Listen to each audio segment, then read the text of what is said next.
Hi, I'm Norman. I'm the ICT and Information Officer for Humber Learning Consortium.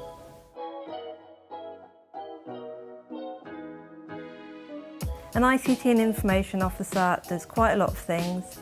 We're a small organisation, so it covers things like data management, ICT support and systems development. So my typical work day, I work Mondays to Fridays, usually from 9 o'clock till 4:30. I don't really have such a thing as a typical day.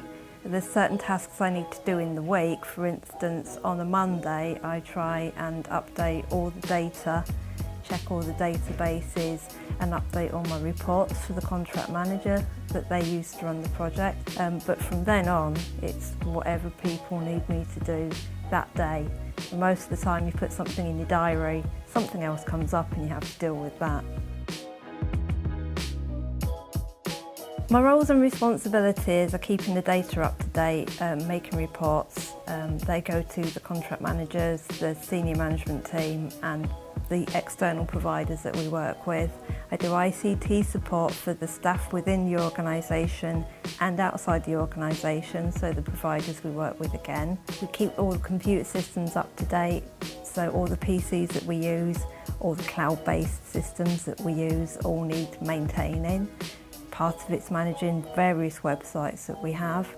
If it's got a plug on it, it comes into our job role. So the expectations are general office dress, so usual smart clothes.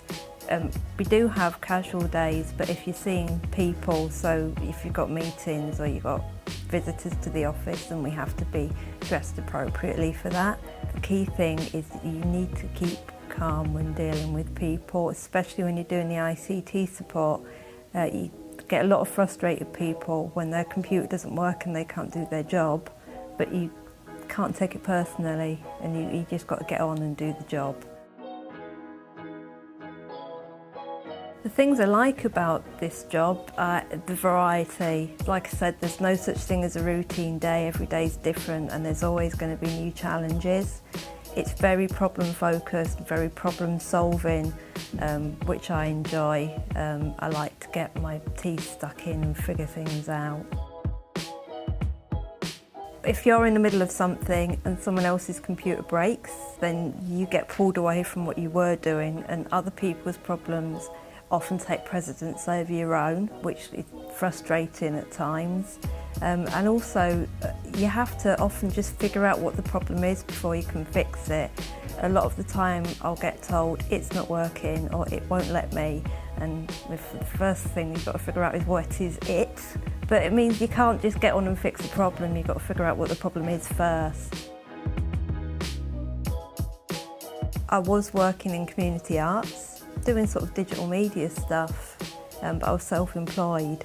So I wanted something with a bit more stability, and I saw a part-time role advertised from HLC to do their websites. The interview itself, they did give me a testing, just like they had the website set up on a computer and they said, right, can you just enter this information into it for us?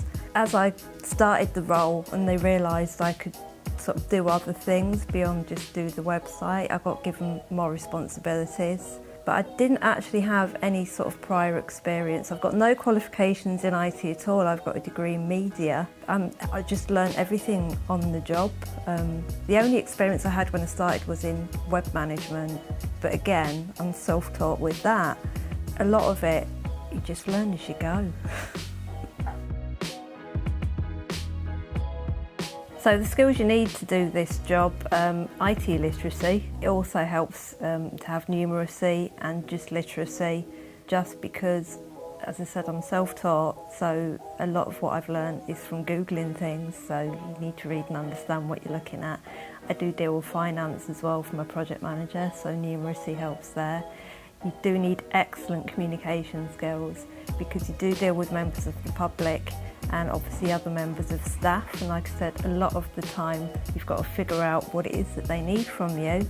Even when I'm doing the more systems development based stuff, you still have to be able to communicate with people to understand what they need from the system so you can build something that's going to work for them. Problem solving skills, because nothing ever goes to plan.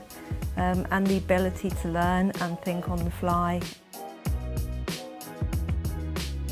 The people who would enjoy this role would be someone who's curious and inquisitive and wants to learn new things, someone that can work with people, and someone with patience. You need to be patient with people and you need to be patient in the tasks that you're doing as well.